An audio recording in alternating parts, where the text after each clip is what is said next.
Oi pessoal, tudo bom? Sejam bem-vindos. Vamos dar continuidade aos nossos estudos a partir do capítulo 3 do livro de Geografia de vocês, que vai estar falando sobre o continente europeu. Para poder, expandir esse assunto e dar seguimento aos conhecimentos sobre a Europa, vamos fazer uma explanação geral sobre as principais características do continente.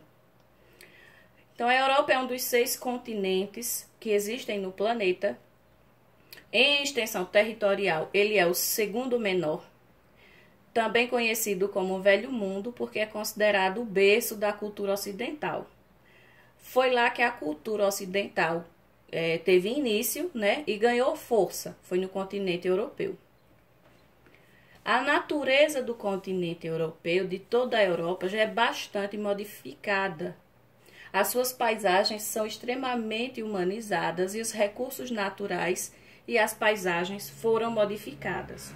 A Europa vem liderando um dos países mais industrializados na condução do desmatamento global.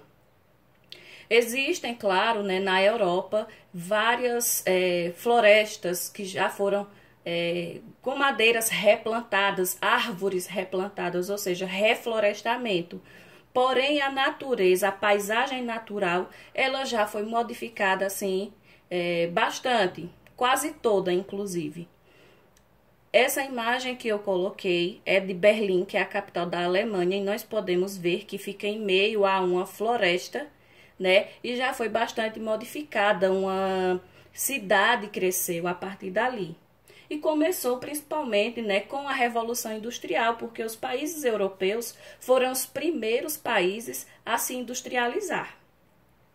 Então, algumas características do continente é que ele tem uma delimitação, ele vai estar com a Ásia, ele vai estar de encontro com a África e também com a América do Norte.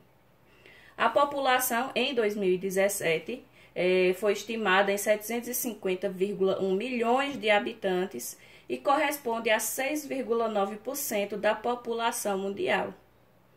O euro é a moeda mais presente nos países europeus, porém ela não é a única moeda que existe lá. Existem países que possuem a sua própria moeda, como a Dinamarca, vários outros países que têm a sua própria moeda.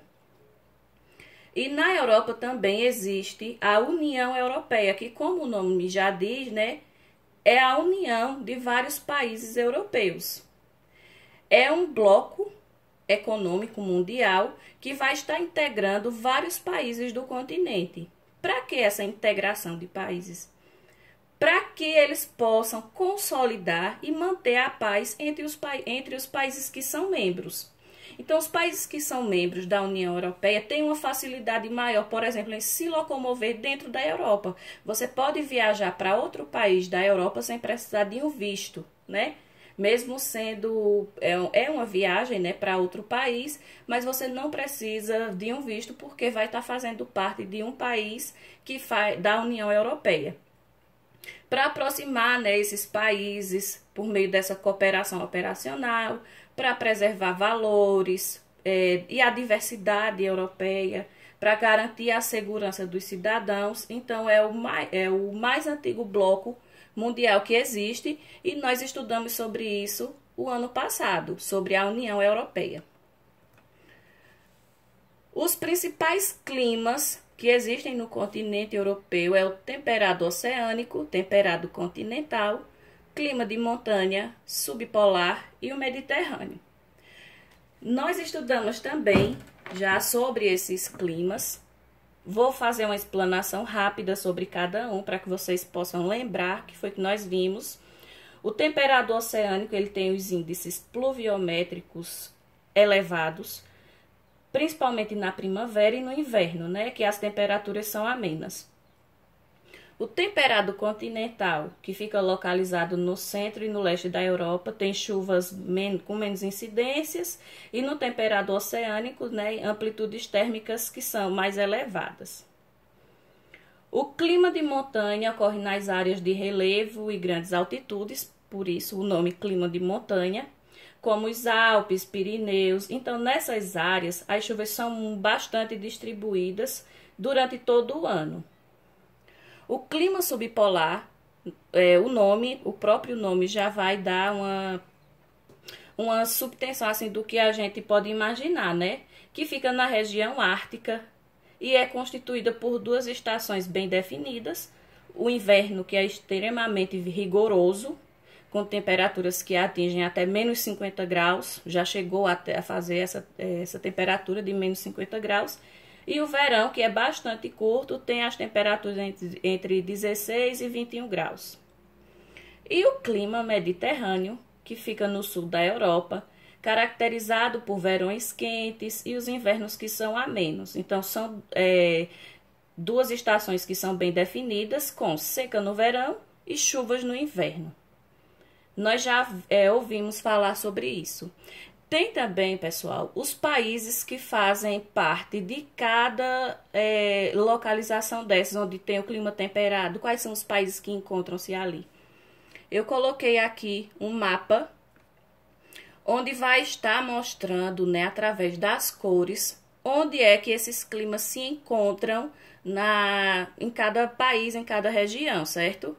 Então, ali onde tem o verdinho abacate é o clima mediterrâneo, onde tem o verde mais forte é o continental, o vermelho é o oceânico, o verdinho é estepe frio e o último, que é o azul, é a tundra, certo? Então, assim, para vocês poderem fazer uma localização melhor, o país que está, porque eu não estou conseguindo mostrar para vocês, eu gostaria que vocês localizassem para mim a Itália nesse mapa e me enviasse, certo? Vocês podem tirar um print caso estejam utilizando celular e mostrar para mim onde fica a Itália, onde vocês acham que fica a Alemanha. Então eu gostaria que vocês me mostrassem. No próximo mapa fica até mais fácil para que vocês percebam onde é que fica localizado alguns países aí nesse mapa.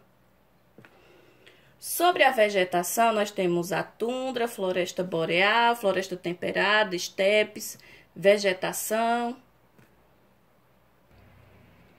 Em relação à vegetação, ao longo de toda a extensão do território do continente europeu, é possível identificar diversos tipos de cobertura vegetal. Então, eu vou destacar os principais tipos de vegetação que encontram-se no continente, né? E vou fazer também, aqui eu coloquei esse mapa, que vai estar mostrando onde cada vegetação se encontra, né? Localizado ali. Então, gostaria muito que vocês identificassem no mapa também os tipos de vegetação e quais são os países que possuem essa vegetação, certo? Se vocês quiserem, eu faço um resumo sobre quais as principais características de cada tipo de vegetação. Vocês podem me avisar no privado que eu faço e envio para vocês um resumo sobre qual tipo de vegetação fica a floresta temperada, o que é que consiste lá, quais são as principais plantas, a taiga, a tundra. Então, vocês podem enviar para mim.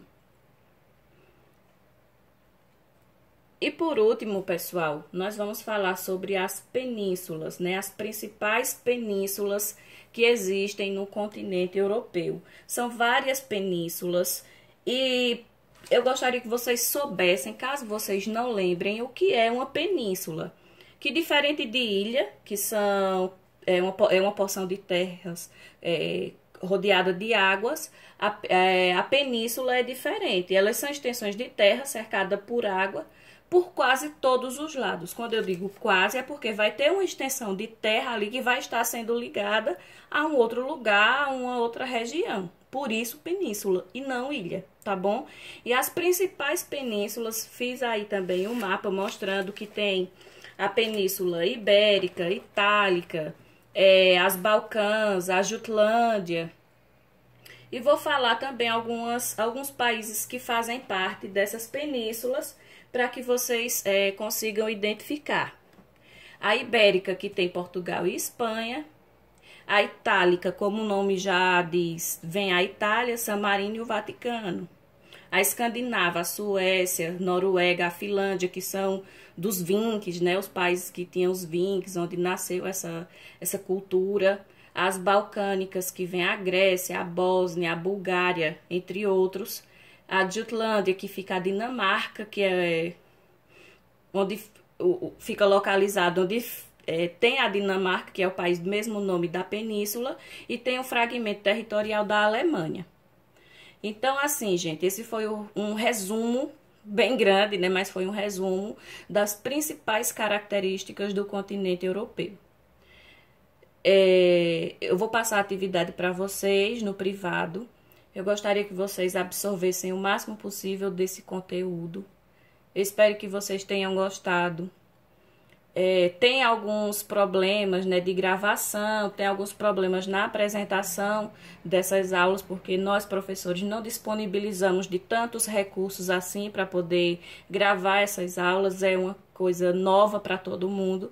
Então, eu gostaria que vocês compreendessem e nos ajudassem. Se vocês tiverem alguma dica de como melhorar, o que poderia ser feito diferente para que vocês absorvessem melhor o assunto, vocês podem dar essas dicas para a gente também, já que vocês já estão mais integrados no mundo da tecnologia.